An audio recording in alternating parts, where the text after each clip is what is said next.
이술래 집사입니다. 시편 73편입니다. 하나님이 참으로 이스라엘 중 마음이 정결한 자에게 선을 행하시나 나는 거의 넘어질 뻔하였고 나의 걸음이 미끄러질 뻔하였으니 이는 내가 악인의 형통함을 보고 오만한 자를 질투하였음이로다. 그들은 죽을 때에도 고통이 없고 그 힘이 강건하며 사람들이 당하는 고난이 그들에게는 없고 사람들이 당하는 재앙도 그들에게는 없나니 그러므로 교만이 그들의 먹거리요 강포가 그들의 옷이며 살찜으로 그들의 눈이 솟아나며 그들의 소득은 마음의 소원보다 많으며 그들은 능욕하며 악하게 말하며 높은 데서 거만하게 말하며 그들의 입은 하늘에 두고 그들의 혀는 땅에 두루 다니도다.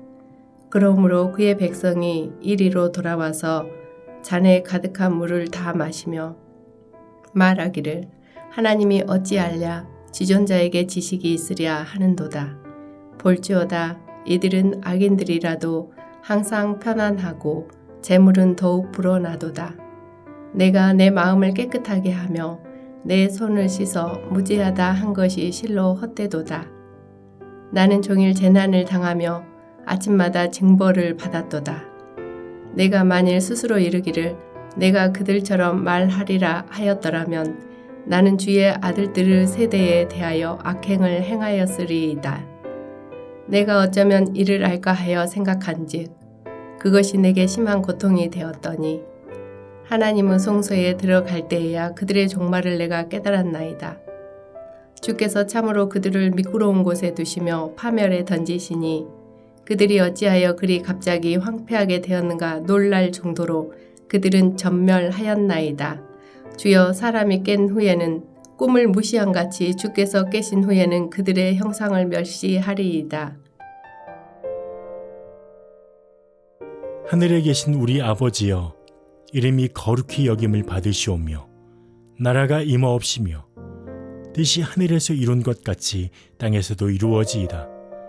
오늘날 우리에게 일용할 양식을 주옵시고 우리가 우리에게 죄 지은 자를 사하여 준 것 같이 우리 죄를 사하여 주옵시고 우리를 시험에 들게 하지 마옵시고 다만 악에서 구하옵소서.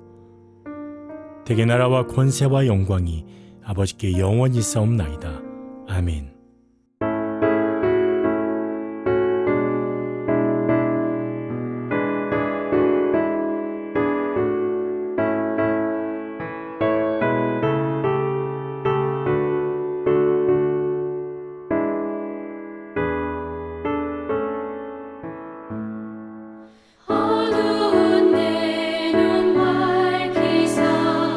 진리를 보게 하소서.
함께 보실 하나님의 말씀은 신약성경 마태복음 7장 1절부터 12절까지 말씀입니다. 신약성경 9페이지에 있습니다. 본문 중에서 1절과 2절 그리고 7절과 8절만 제가 봉독해 드리겠습니다. 비판을 받지 아니하려거든 비판하지 말라. 너희가 비판하는 그 비판으로 너희가 비판을 받을 것이요 너희가 헤아리는 그 헤아림으로 너희가 헤아림을 받을 것이니라. 7절과 8절입니다. 구하라 그리하면 너희에게 주실 것이요 찾으라 그리하면 찾아낼 것이요 문을 두드리라 그리하면 너희에게 열릴 것이니 구하는 이마다 받을 것이요 찾는 이는 찾아낼 것이요 두드리는 이에게는 열릴 것이니라. 아멘. 오늘도 하나님의 은혜가 함께하는 승리한 하루 되시기를 주의 이름으로 간절히 축원합니다. 오늘 본문 말씀은 천국 백성으로서 성도들이 반드시 지녀야 되는 실천적인 규범에 대해서 말씀하고 있는데요. 두 단락으로 되어 있습니다.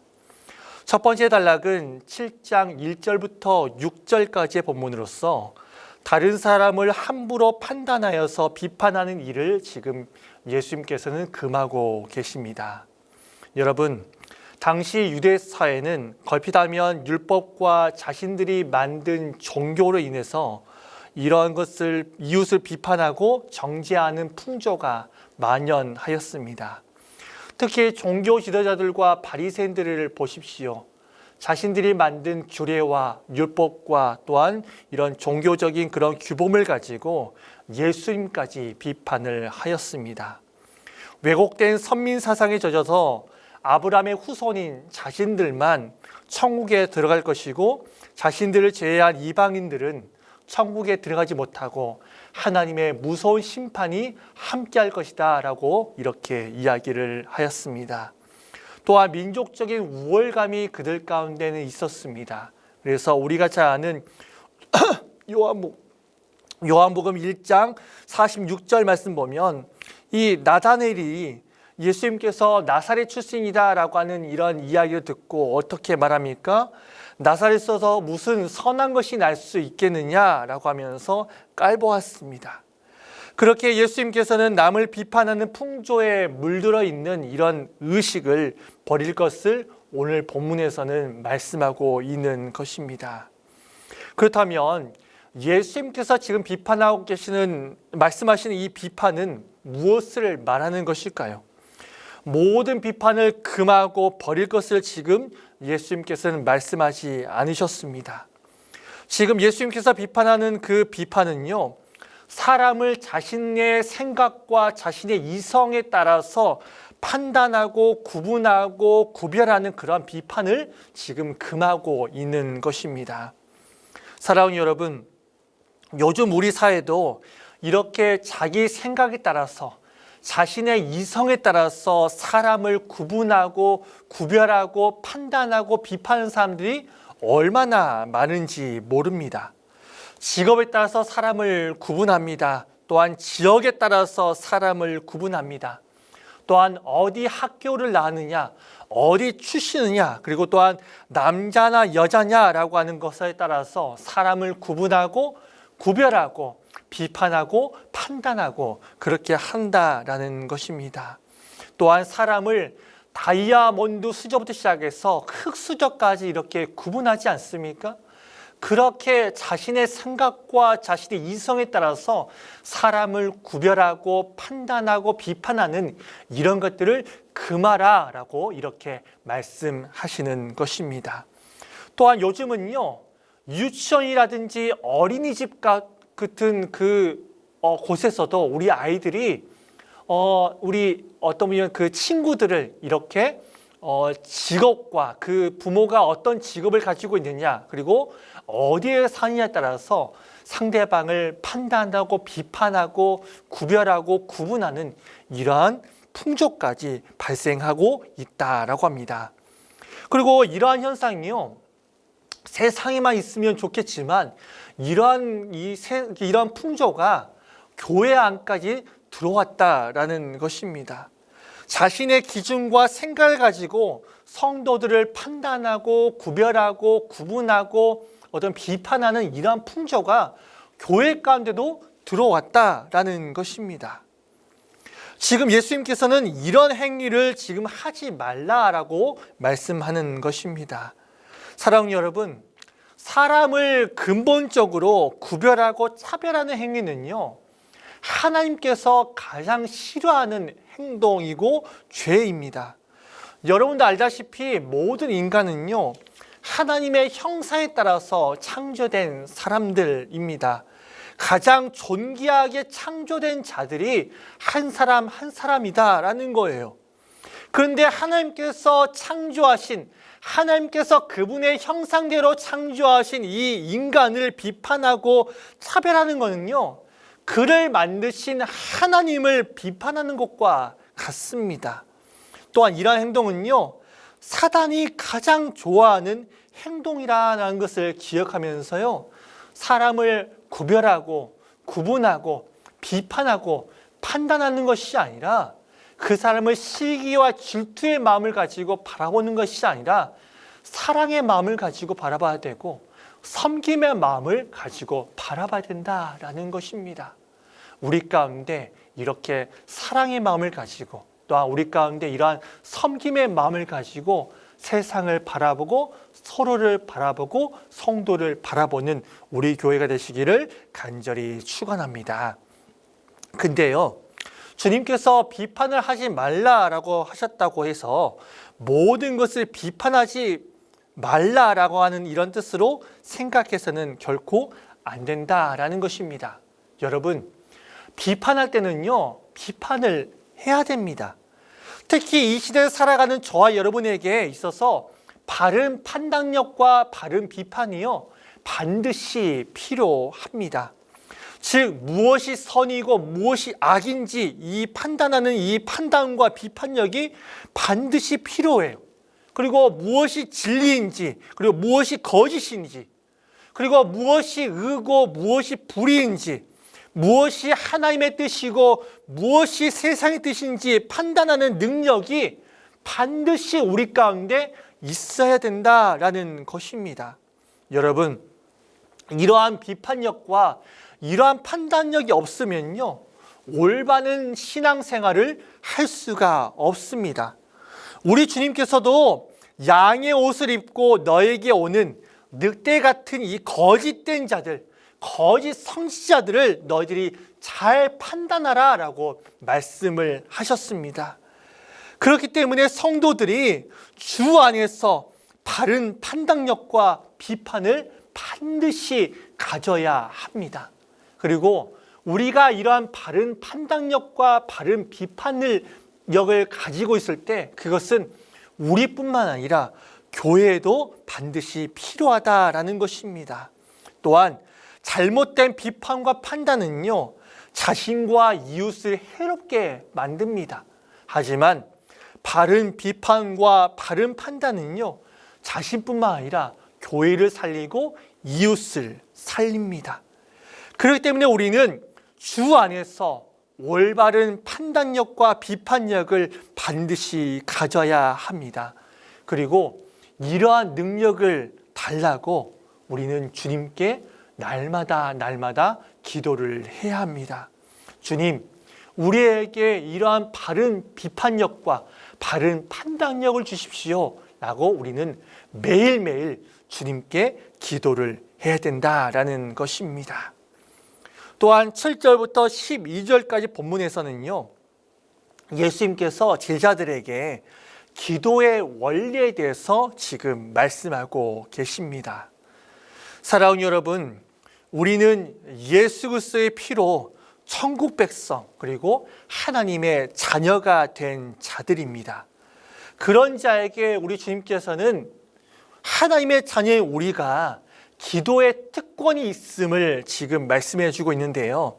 특히 여기에서 예수님께서 강조하는 것은 하나님께 구하면, 하나님의 자녀들인 우리가 하나님께 구하면 하나님께서 반드시 좋은 것으로 응답한다라는 것을 우리 가운데 말씀해 주고 계십니다. 특별히 오늘 본문에서는요, 기도의 방법에 대해서 말씀하고 계시는데 7절 말씀 보면 기도의 방법에 대해서 우리 주님께서는 세 가지를 말씀하고 있습니다. 첫 번째는 무엇입니까? 구하라는 거예요. 그리고 두 번째는 찾으라는 것입니다. 그리고 세 번째는 두드리라 라고 하는 것입니다. 사랑하는 여러분, 우리 하나님께서는요, 하나님의 자녀인 우리에게 풍성한 것으로 주시기를 원하십니다.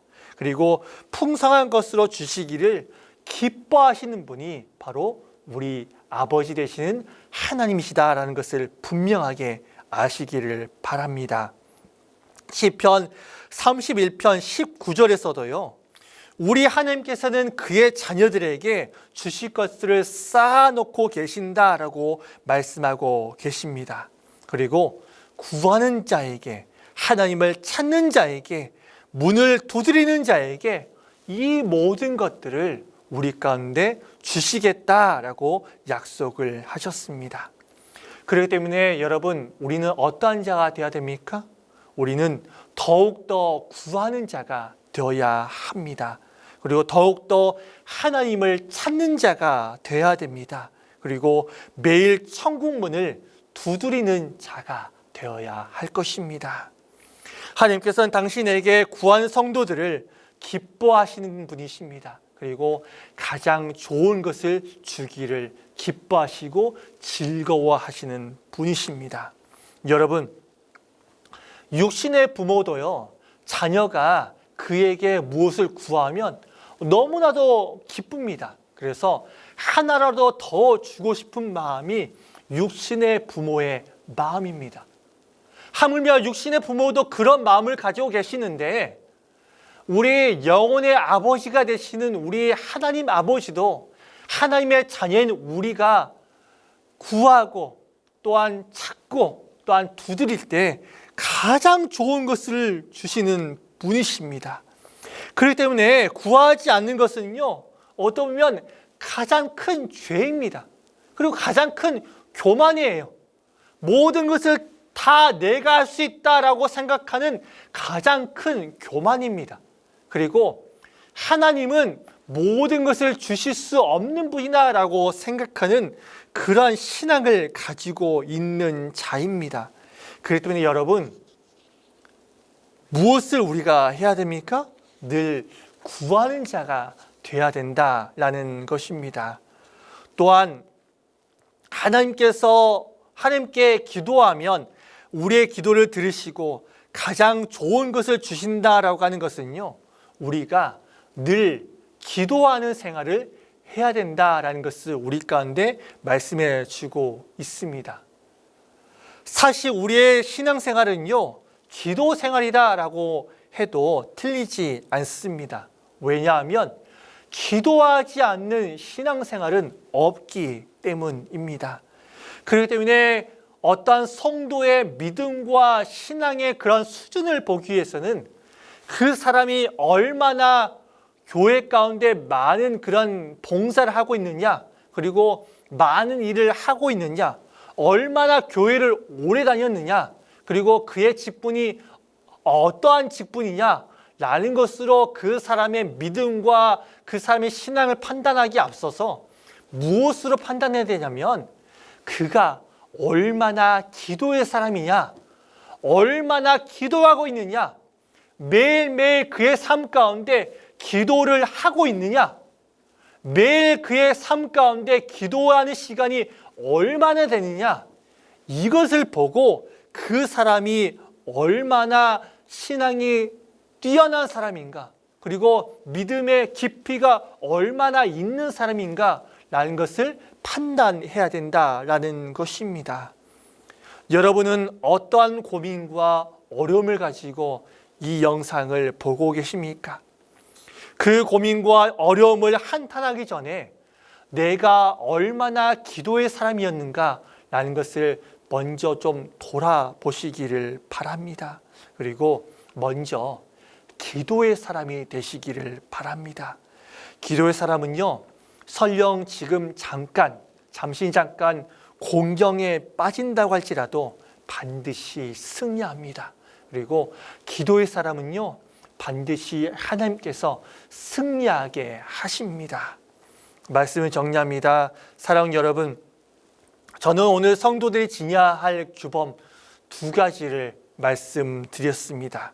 첫째는 비판하지 말자.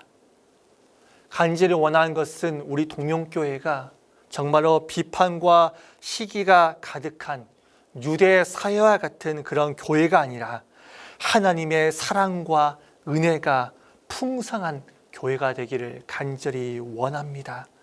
세상에는 비판과 시기와 분노가 가득할지라도 우리의 공동체는 사랑과 격려와 용기와 희망과 소망을 주는 그러한 공동체가 되기를 원합니다.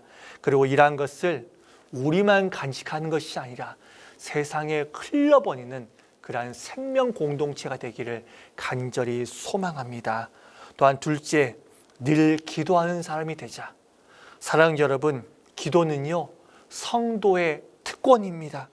모든 사람이 기도할 수 있는 것이 아닙니다. 모든 사람이 하나님 아버지께 기도할 수 있는 이 특권을 가진 것이 아닙니다.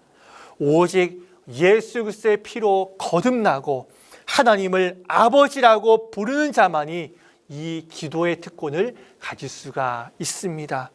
그런데 이 특권도 자신이 안 쓰면 아무런 소용이 없습니다. 이 기도의 특권 모두 다 간직하시고 더욱더 기도하는 여러분이 되시기를 간절히 소망합니다. 자주 부르는 찬양 가운데 이러한 찬양이 생각이 납니다. 새벽에도 또한 금요 기도회 가운데서도 많이 부르는 찬양인데요. 이런 찬양이에요. 기도할 수 있는데 왜 걱정하십니까? 기도하면서 왜 염려하십니까? 내 삶이 어렵고 내 삶이 힘들 때 여러분 먼저 기도하시기를 바랍니다. 그리고 항상 기도하는 자가 되시기를 간절히 바랍니다. 기도하면 걱정이 사라집니다. 기도하면 염려가 사라집니다. 그렇기 때문에 늘 구하고 찾고 문을 두드리는 자가 되시기를 간절히 소망합니다.